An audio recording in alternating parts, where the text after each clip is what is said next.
I think there are two choices there right now. It's either the short-term focused choice, as of we know that our business model as an organization is bad, and we're just going to maximize exploiting that. And we're going to make as much money as possible. And then you have on the other side, the organizations that say, well, we actually want to figure out how we can exist in the long run, but we need then to do the work to understand how we can do that. That's requiring investment, that requires a good strategy, that requires training of people, but it's a strategic choice. This podcast is a product of Vive, where we unlock sustainable businesses. Produced by Amplitude Ventures, your partners in early stage venture building.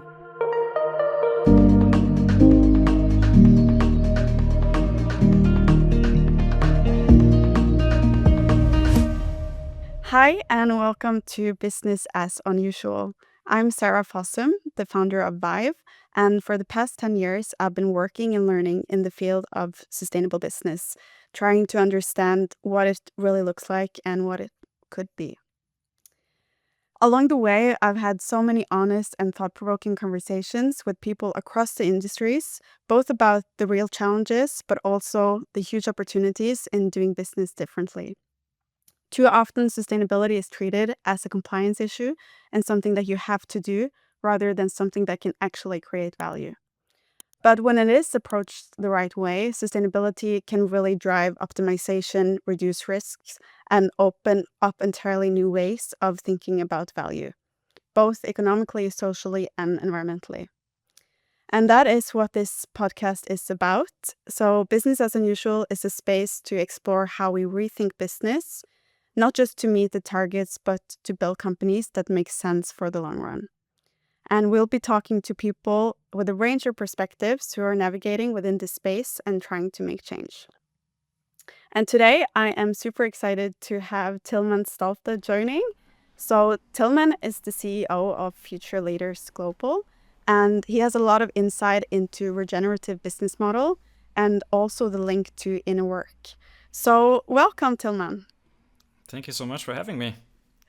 I'm super excited about this conversation that we're going to have today. Let's start with an introduction of you. So you worked across leadership, sustainability, and organizational development, both from a consulting perspective, but you're currently now working as the CEO of Future Leaders Global.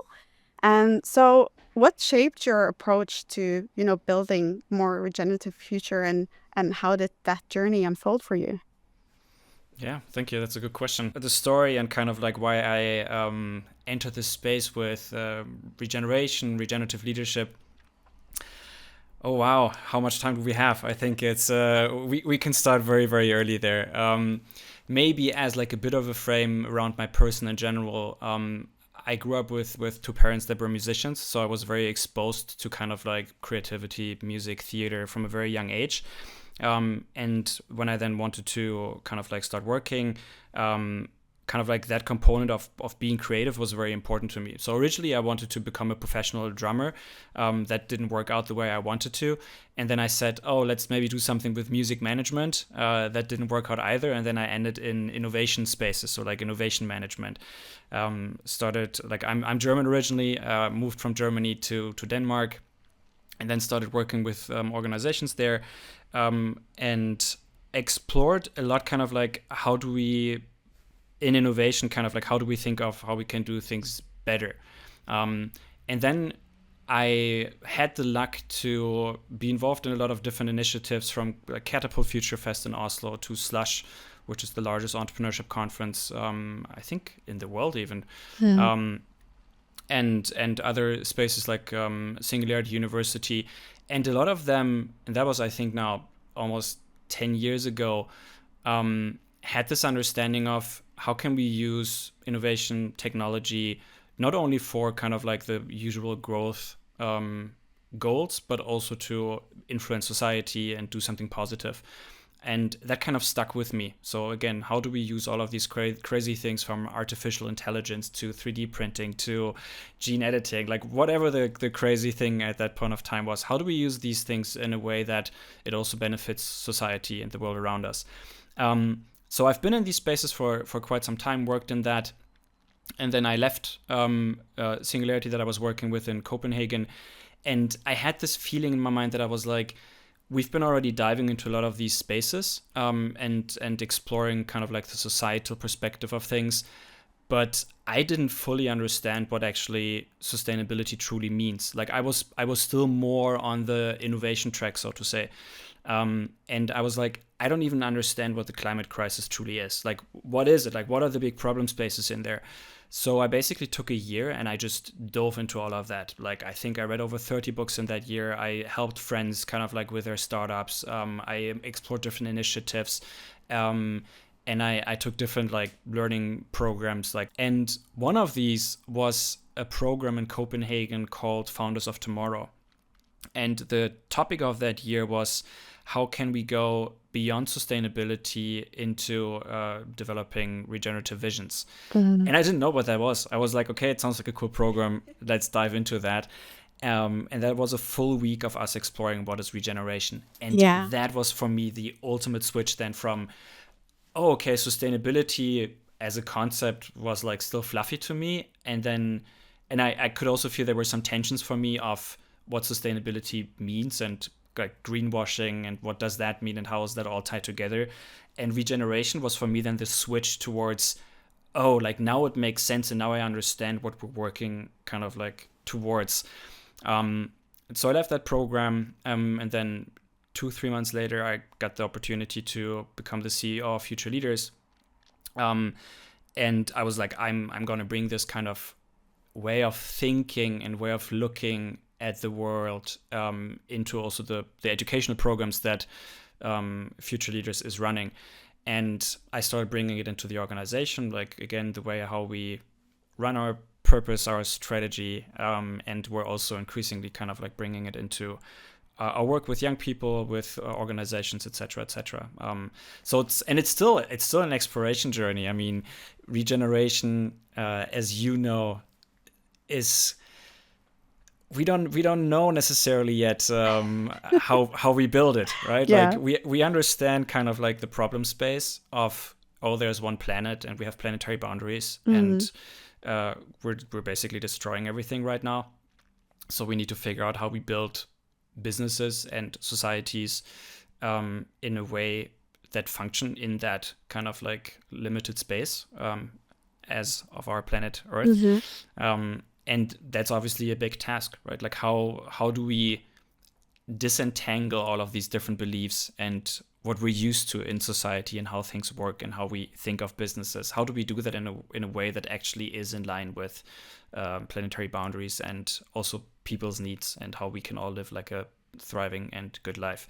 So yeah, big thing to explore, but it's, again, the innovation manager in me, I'm like, yay, cool. Like let's figure out how we do this. It's an interesting challenge. Yeah, and I feel like that's something that's come up so much with the people that I've talked to in terms of like innovation, because sustainability or regeneration is really about innovation, right? And I think you bring up some good points also in terms of like, how do we try to describe sustainability? What is sustainability? And I feel like it's such a misperceived concept, and it's very difficult to comprehend. And I remember one of your questions to me early on when we met was, why are you talking about sustainable business model? You should be talking about regenerative business models. And I agree, but it's really about what you're saying, like making the world a better place, to say it fluffy, but also in terms of how do we do that as a company, or how do we transform our business models to enable that? Because currently we are destroying the world. And it's difficult in that way because it's an educational issue. We don't know what we don't know. So if people talk about sustainability and then sustainability in their day-to-day life is seen as, oh, there's compliance, we have to do these reports and we have to just fill them out, and it's annoying because it's additional work and the EU or whatever kind of like policy maker demands it of us, and it kind of diverts our attention from our core business, and like that's stressful. I understand that people don't want to deal with it, but if we zoom out and we understand, okay, that's actually part of a bigger conversation on, again, how we long-term thrive as organizations, as people, as society, and create that ownership for people, then it also usually makes a lot of sense to people, and they're like, oh, maybe I'm not feeling as meaningful in my day-to-day work. So if I actually understand on how I contribute to something, I actually appreciate that, and then I actually will do that. So it's more the question. I don't want to blame people that don't have that understanding, right? It's more, how do we give more people that access to that information and distinguish between what is sustainability, what is regeneration, and how can we work towards what makes sense, like what is the right kind of perspective to take. Definitely. And I think maybe we should also start by just like asking you, what do you think is a regenerative business model? How would you go about describing it? So in like very short, regeneration for me means giving back more than what was taken. So, and sustainability in comparison for me is more, we try to not harm anything. Yeah. And if we look kind of like, if we zoom out a little bit, right, and we look at the planetary boundaries, I think right now, out of the 9 planetary boundaries, we're overshooting on 6 or 7. I'm not entirely sure. I think we might even be in the 7 right now. And so even if we would just stay where we are right now, so like not do more harm, we are already in the very deep red zone on a lot of things, like from fresh ocean water to like climate crisis to like biodiversity, all of kinds of different things, right? So it is not only about kind of maintaining the status quo and not polluting more. We actually have to figure out how we take CO2 out of the ecosystem, how we build ecosystems that function and thrive again. So regeneration, like we regenerate something, something that was functioning before. And so if we look at it as a continuum, we're right now in a space where we basically degenerate the planet, so we destroy stuff. Then we want to get to a space where it is kind of like sustainable. We don't do any harm, at least. And then we have to figure out how do we actually contribute to thriving ecosystem. And there's still some problems in that because we still need energy to produce stuff. So where does that energy come from, right? So there are some tricky questions that we have to answer. But in itself, kind of thinking about, in everything that I'm doing right now as an organization, how do I make sure that I don't destroy stuff? How do I not only make sure that I don't harm anything? I think that's a very low threshold. Oh, I just don't want to harm stuff, and that's good enough for me. But how do I actually, in all of my interactions with my product, with customers, with my long-term vision of what is my organization trying to achieve in this world? And that's kind of like the idea then behind regenerative business models. How do we build organizations that in themselves function? So I think there's often this understanding of people that say, if it's a sustainable or regenerative organization, they're not allowed to make profits. That's not the point, right? It still in itself has to function. Like, we still want to pay people salaries, and people should have a great work life. Like they shouldn't be exploited either. That's been one of the biggest problems in organizations for a long time as well, right? Like, so how do we make sure that we actually build organizations where people go to work because they see meaning in there, they feel purpose driven, they feel they learn something, they're part of a community, they do something meaningful, and they work on a product or service that also contributes to something that makes sense in kind of like the limitation of our planet. And again, lots of complexity, lots of things to kind of figure out, but that is the stuff that I'm really excited about. Because we have so many things. We have such a high standard of living across the world. If we compare to like 300-400 years ago, we have technology that, if we use it in the right way, can help us in solving a lot of challenges with AI and kind of like bringing that into medical research or whatever it might be, right? Like, there's so many things that we could do. We just have to figure out like how to make that puzzle work, so to say. And that's a bigger conversation. Yeah. And I think also you got into the more kind of social aspect as well, because I also think that a common misperception about also regeneration and from a business perspective is that it's very focused on the environment and the ecosystem and the nature aspect of it, but also about regeneration in terms of the social aspect or about people. Like, can you tell a bit more about that? What is your take on that? Well, it's all of it. Like, I guess the main point in regeneration, so to say, is that it is based on interdependent systems. So in kind of like our old system, we're especially like, I think, I don't know when it started, but it's maybe like 17th, 18th hundreds kind of, we started to take everything apart. Like we try to understand, how does this cup that I'm having in my hand, like how does this function? What are all the different materials that are in there? How can we understand it? This microphone that is standing in front of me, oh, like if I take it into all of its smaller parts, like what does that consist of? And we did that with our bodies. We did that with nature around us. We just try to dissect and kind of like, if we understand all the small parts, it's like an engineering problem, and then we know how the world functions. And so regeneration itself acknowledges that there are complex systems around us. They're all interdependent. And so it's not for the business case, oh, there's only the environment that we have to figure out, or there's only the how to make, I don't know, it work in the tax system or on the product level.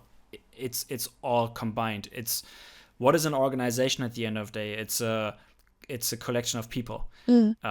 And so if the people don't function in there, and if they're not happy and not thriving, what kind of organization, what kind of business model do you have? And we as people live in a community or in a larger society. So there, all of these interdependencies, we have to figure out, how do we make all of that work in a good way?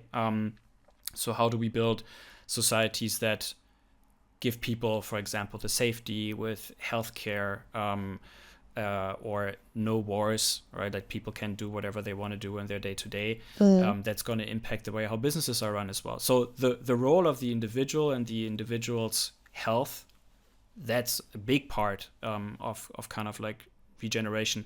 It, like, now, even when I'm talking about it, I feel like it's so weird to having to say that out loud. Yeah. Because at the end of the day, what is it about that we're all doing? We as people want to live a joyful and hopefully meaningful life. Like that's what we all want. And then there are just different ways on how that looks for each of us. Exactly. It's such a like funny thing to reflect about, really, because you grow up in this world and you see how the system work and how we the society work. And when you sit down and you think like, okay, but what do we really want to achieve in this life? Like, what is my goal? And most likely, like you say, most people's goals are actually to be happy. And how do you achieve that? I think that's such an interesting take, and so important when it comes to also talking about sustainability and regeneration in a business context, because at the end of the day, we actually have to start with ourselves. It's the people behind the organizations, as you say, those are the ones that are needing to make the changes and also to lead. So that's, I think, basically what you're doing in your company as well, like diving into that, like the inner work and how we need to start with ourselves. And it's maybe you can elaborate a bit more on like your take on that, and also what you do in Future Leaders as well. Yeah, for sure. And I think it starts with the inner work, and that's important, kind of like understanding, who am I, what is important for me, where do I want to go with my life. Like I remember when I did the program the first time in Copenhagen, because I started as a participant as well, so I didn't found the company, and one of the first things that we did then, and that we still do, and which I found very powerful, is thinking about what is the future I want and what is the future that I don't want. And just that simple exercise of envisioning. And you can choose the time frame, like it can be in 10 years, it can be in 50 years. And we all have different futures that we might be envisioning. But what often, when we do this exercise with people, kind of like becomes clear, is that we are mainly on the way towards the future that we actually don't want, like a lot of us. And this realization and understanding, oh, like I'm actually spending my time on things that actually don't lead to something that I would like to see in the world. How do I change that? And then we can go really into the deep end. But essentially what we're then doing is we're looking into, who am I as a person? What is important to me? What are my values? What are my belief systems? Kind of like just understanding that. What are the narratives, the stories that I'm telling myself, and how does it shape my perception of the world? Kind of like that's what we're looking into in the beginning. Then we look into relations. So if I want to contribute to whatever future I want to see, it's probably together with other people. So how do I build thriving relationships with other people? How do I communicate well? How do I deal with conflicts? How do I kind of like build thriving teams if I'm in an organization? How do I invite other people into whatever vision I'm having, which is leadership? Like leadership is the definition of being proactive, having a vision, and then inviting others into that space, going into the unknown, even if I don't know where it's going, but like trying stuff. So that's in the relation part. And then we look into systems. Basically, what are the systems around us? How do they function? What is our place in that system? So me as an individual in a team or an organization, that's a system. Me as a person in society, that's a system. Topics like sustainability or technology, that's also systems questions. And when we're working with organizations, for example, we're looking into what is the system of that organization? So what is the purpose of the organization, and what industry are they operating? What are their stakeholders, their partners, their vendors, their clients, their customers? What are maybe like, in what kind of national environment are they? Are they only in like one nation? Are they working globally? How does that influence then the system where the organization is operating in?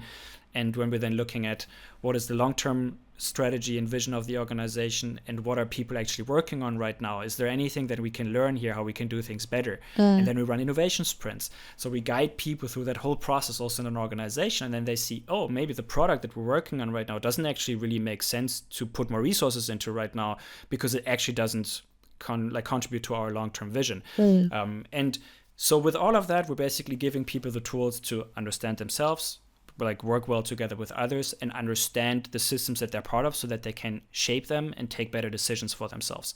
And the vision that we're having, just to like top that off, is building a thriving world based on responsible action. So we want people to contribute to a better world, a better future, and we want that to be done through action. So we want people to do stuff, but we don't want people to just do stuff for the sake of doing. We want them to understand that what they're doing makes sense, which is why we say responsible action, right? Don't just do stuff. Don't just run and like whatever, like think a little bit before what you do, but then also do something with your life and yourself and what you can contribute to.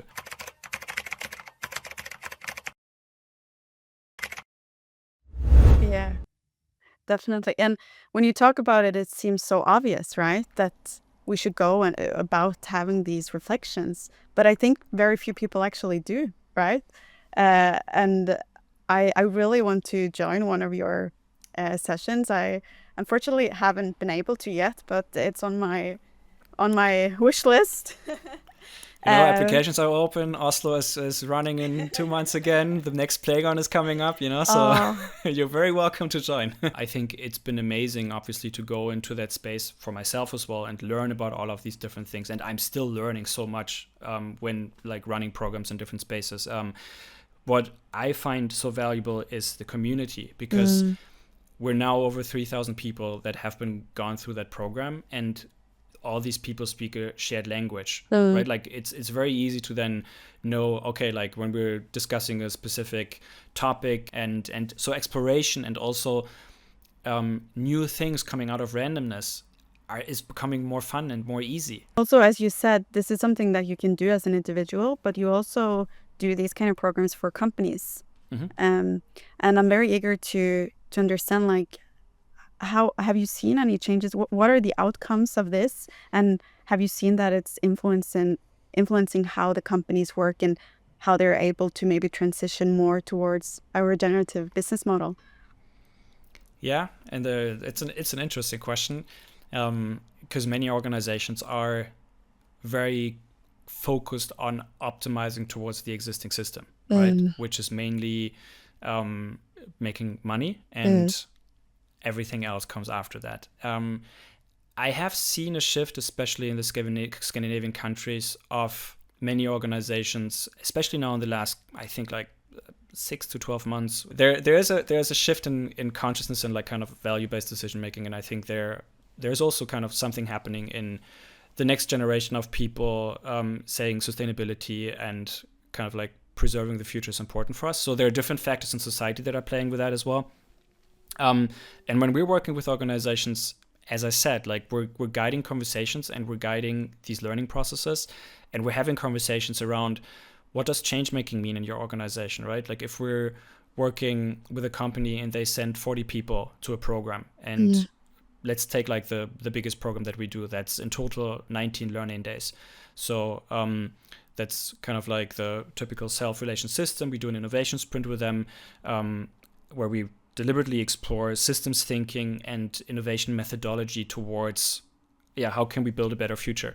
And then there are some results that come out of that, some projects, and they have that perspective. And we look at not only how can you optimize kind of like customer insights and try to figure out how you can sell whatever the customer wants, but it's more the customer is existing in a specific system and you as an organization have a vision. How do you connect these? And often this is not even done, right? Like often it's more, we want to just try to understand what the customer wants, then we want to figure out a product, and then we just want to sell that. That's a short-term solution. But if we, in the long term, as if an organization has the vision to contribute maybe even to society, and a lot of Scandinavian organizations actually do by now, how do you make sure that then your products align with kind of like that perspective? And how do you as an organization build the culture in the company that also supports that? So we've been working in kind of like financial industry quite a bit, and a lot of the teams there, especially if it's going into kind of like the investment parts, etc., can be quite competitive. So people have their elbows out, and it's creating a culture where, again, it's not necessarily always very nice to work in, which we're also hearing from the team members then. And so we're trying to then come in and shift that competitive mindset into a collaborative mindset. How can we learn together? How do we create win-win situations? How do we do that with a systems perspective lens? And if we then say, let's say we have, again, 40 people in an organization, they have been going through that program, and maybe we run that program a couple of years. So let's say we have like 200 people in an organization of 5,000 to 10,000 people. You start having kind of like leverage points in the organization. They start shifting the culture of the organization into a direction that is more deliberate, that is more collaborative, that has these innovation understandings, that understands what regeneration is. And with that, we see that the conversation shifts, and that the openness in an organization is different, and that the products that are being developed are different. And that's a time game now, right? Like it's how do we enable as many people, and also make sure that kind of like senior management, executive management is buying into that they say it's a strategic choice for them, right? Like everyone that is an organization, especially in decision-making capacity, doesn't want to be the person where the organization failed and kind of like was set up for failure because they didn't see how do we make actually our organization future fit. So essentially what we're doing is we're making organizations future fit, because we know that the climate crisis is not going to be easier. So how do you now as an organization figure out how to build a business model that will function in like 20, 30, 40 years? How do you build up that legacy? How do you build the business model for that? How do you build the culture for that? How do you build the people capabilities for that? How do you make sure that when you're hiring new people, like the talent attraction is there, that people say, I want to work for that organization because they have a meaningful purpose and a meaningful vision? And that's kind of like a mechanism and kind of like a way of thinking that we support with the programs as well. Yeah. And I mean, this is so elemental, right? For the companies to get that understanding and to change their organizations in this way, because it's like it's the future. And I truly believe that the companies that are not able to transition towards more regenerative business model, they're going to die out, because we're seeing so many changes happening now, and I think we're just going to see more moving forward. So I think, so important. And I agree, and I think. And this is a little bit the tricky one, because I think there are two choices there right now. It's either the short-term focused choice, as of we know that our business model as an organization is bad, and we're just going to maximize exploiting that. And we're going to make as much money as possible. We're not going to care about the consequences, and we're going to live a good life after that. And then we're done, and then the organization is going to die. That's one. Right? That might be all of the oil and gas, or like all these organizations potentially, right? Mm. And then you have on the other side the organizations that say, well, we actually want to figure out how we can exist in the long run, but we need then to do the work to understand how we can do that. We need to build these new business models, and we need to bring these capabilities into our organization, figure out new ways of working, figure out how we educate our people for all of that. And that's requiring investment, that requires a good strategy, that requires training of people. It's a long-term perspective, right? It is. But it's a strategic choice. And I hope that more people understand it, and that more organizations say, we want to leave a good world for our children, grandchildren, and we also want to work on something that is meaningful, where we know that what we're building here in our work, which is so much time in our days and in our lives, right? What is it, like 80,000 hours that we usually spend working in our lives on average? I want to have my 80,000 hours like in something that is actually meaningful, and not just me ticking boxes, or I don't know, randomly filling out like whatever Excel sheets, or like I want this to be part of something that makes sense and where I contribute. So I hope that more organizations understand that and are willing to make that shift, even though it is hard, right? Because there's going to be a lot of tensions and stuff coming up. But what's the alternative if we don't do it, right? Like it's Yeah, definitely. And also in terms of like, so basically an issue that I think is very important, that I've seen a lot myself, and I've also seen in networks and with peers are experiencing the same, in terms of, as you mentioned, sustainability is often being perceived as compliance. And, you know, when a company works with sustainability, is often compliance focused and driven. And I think that is one of the biggest issues and challenges in this space, because in reality, when it's done correctly, it can really drive optimization and drive innovation, right? So have you seen any examples of, you know, the changes that have happened when a company is able to look into and rethink their business model, and how it has actually created value that the company also can appreciate where they are now, like, you know, going away from the compliance focus on sustainability towards more innovation and rethinking the fundamentals of the business model, and that it's actually shown the value creation of that? I think the larger organizations that we're working with are in a transition process where the results are not there yet, because it is such a fundamental thing, right? Like if we're working again like with financial industry or other players, then this kind of core idea of growth and maybe being listed at a stock market is so embedded that kind of like shifting that is going to take a bit of time. What I'm seeing, so I'm super happy about the seeds that are planted there, and about the trends that we're seeing in regards to culture, etc., and new kind of like products and etc. being in organizations. What I'm seeing more is new organizations that are saying we're setting ourselves up with that intention in the first place. And I have some people in my network that say, for example, a close friend of mine, she's running organization out of Berlin called Lotta Ludwigsson, where she said, I want to empower women. That was kind of like the core idea. And she started designing suits for women that are completely biodegradable. So you can basically take that suit, throw it in the woods, and it will completely dissolve at some point. Wow. Which is not common in the fashion industry, because usually in all the garments there is some kind of like polyester in the threads, or the buttons might be plastic, or whatever it might be, right? And then with that, started branching out and doing other products, etc., and making sure that it's sustainably produced, etc., and like having all of these circularity principles and how the business model with take back options of used suits, etc., like kind of baked into the business model.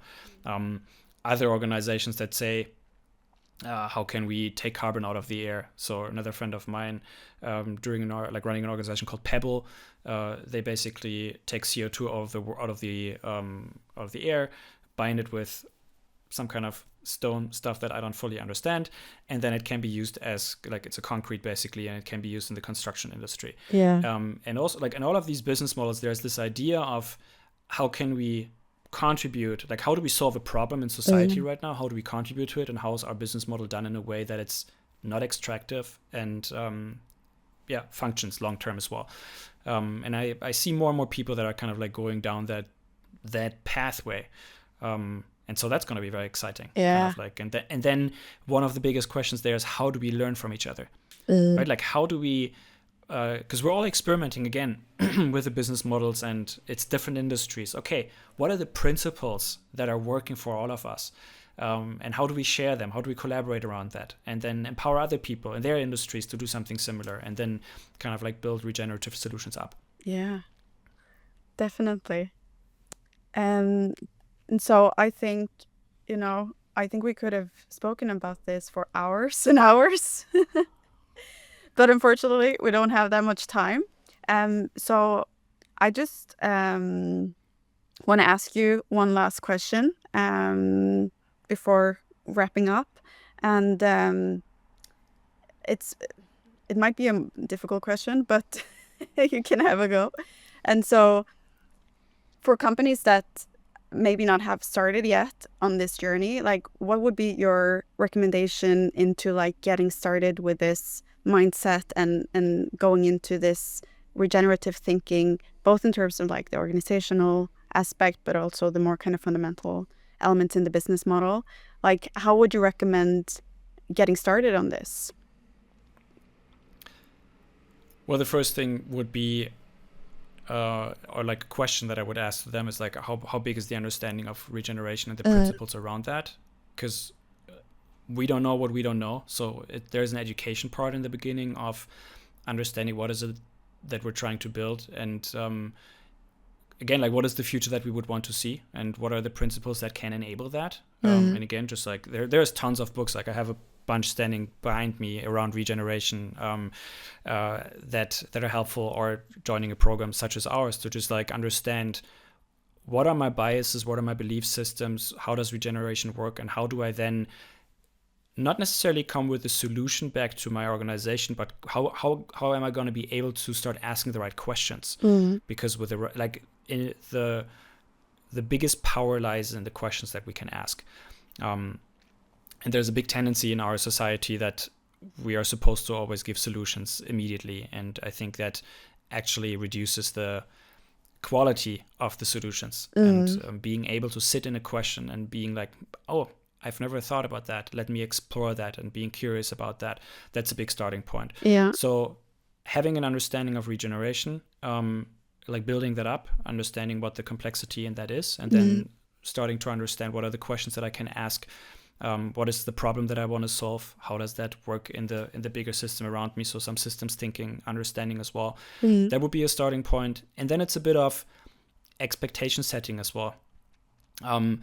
Diving into that space is not going to be easy. So being just prepared that it's a long journey. It's not a sprint, and it's a lot of experimentation and iteration. Also, that what we are all trying to do is change making.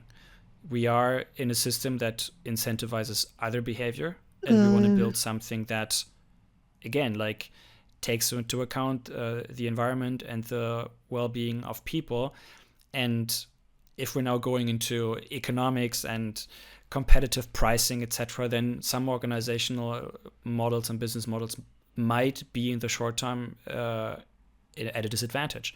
So how do we then have the grit or become even more smart about the business models that we're building so that we can make that work, especially in the long run, and prepare for that? So this change-making mindset of understanding this journey is going to be uncomfortable, and I have to kind of like have that grit and that resilience in me to get that going, is part of it. We do the same in organizations, that we say, you're part of a large organization, you're going to come back after now, I don't know, 10 months of being in a program and in a community that understands this problem. And now you're going to go back to your teams and they haven't had this experience. So how do you communicate around that in a way that is inviting and not scary for other people? How do you see yourself as an intrapreneur in an organization? And how do you handle these challenges without being disillusionized and keeping your spark? And a big part of that for me is understanding individually, again, like what is the future that I want, and how do I keep that kind of like dangling in front of my eyes? How do I tie that into maybe a personal kind of like purpose or vision? I have that for myself as well. So I basically sat down and kind of like put all of these different things together that were important for me, and I landed on this one sentence: thriving life. Like that is kind of like what I'm aiming for in my own life. Thriving life for myself. Like I want to have a good life with everything that I described in the beginning of like people, friends, environment. Like I want to have a good life where I have fun and enjoy my life, and I want to contribute to thriving life around me. So again, environment, businesses, I want to contribute to that. And whenever I feel, this is hard. Okay, I'm having this conversation again. This didn't work out. Okay, there's another hiccup. Then I'm like, okay, my goal is thriving life. So how do I make it fun for myself, and how do I keep on track with everything? So this can become just very helpful and motivating. Yeah, I can imagine. And it's a good purpose. It works for me. I might use it myself. It works. Yeah, it works for me at least. Yeah. And also, sorry. Just to kind of like reiterate on that, there is no silver bullet solution of here are the 10 steps of how you're going to become a regenerative organization, or how you can kind of like maximize that. It's more start with understanding it, be curious about it, expect the resilience, and then iterate, test, do stuff. And then life is random, and some things will work out, some things won't. That's part of life as well, right? Like, so just going on that journey. Dare to go on that journey, explore it, do it together with other people, be part of a community. And I think if more people do that, then we're on the right path. Yeah, definitely. And lastly, maybe you could also recommend a book for someone. Only one? Only one? Okay, 2. You can recommend 2 books. For anyone who wants to get into regeneration and understand it, what is a good starting point? Oh, good Lord! Like even with 2 books. If it's about regeneration, I think like the classical standard book is probably, let me check here. It's this one, Regenerative Leadership, Laura Storm, Giles Hutchins. That's like one of the classics. There's another one that I don't have here right now, which is by Daniel Christian Wall, Designing Regenerative Cultures. I think he wrote a PhD about that and then used the PhD as a basis for this book. So it's dense. I had to read it twice in order to fully understand it, but it's a very kind of like, it's a kind of compendium. Like you will find a lot of good stuff in there just to understand what is part of regeneration and what principles can be used. So that would be something. And then in regards to, like, there are then like specific books on the regenerative enterprise. So that's more specific about like enterprise work. There's a regenerative business by Carol Sanford, which goes more into business culture aspects. There's a lot of stuff happening or like coming out right now that explores that space. Yeah. There's a German organization that I find very interesting, the Dive. And they are, I'm blanking on the word of the book right now. They have the Stellar Approach. That's a book that came out, and they also explore how you can bring regeneration into organizations from a team perspective. So how can teams learn about that and then bring that kind of like in scaling effects into organizations? And then as maybe the final ones, because I find them interesting in order to understand where we're coming from. The first one is donut economics. So what is the economic system that we're part of? And she's making the point that all of the assumptions for economics that we have are kind of like based on the 1850s, and they haven't been updated in like now close to 200 years. So, and she proposes basically a new economic understanding of how things could work, and has like 7 principles in that. And I found that very helpful to just also, I studied business, right? Like I studied innovation management, and I read the book and I was like, oh, you just dismantled 5 years of my education. Thank you very much. but it made so much sense, and it still makes sense. Yeah. So this is a very helpful one just to understand the assumptions behind our behavior and how business is working right now, and how to shift that into something that actually makes sense so that we're on the right path. And then the other one, the final one of the two books that you allowed me to talk about is Less is More. Yeah. Jason Hickel. And this basically explores also the history of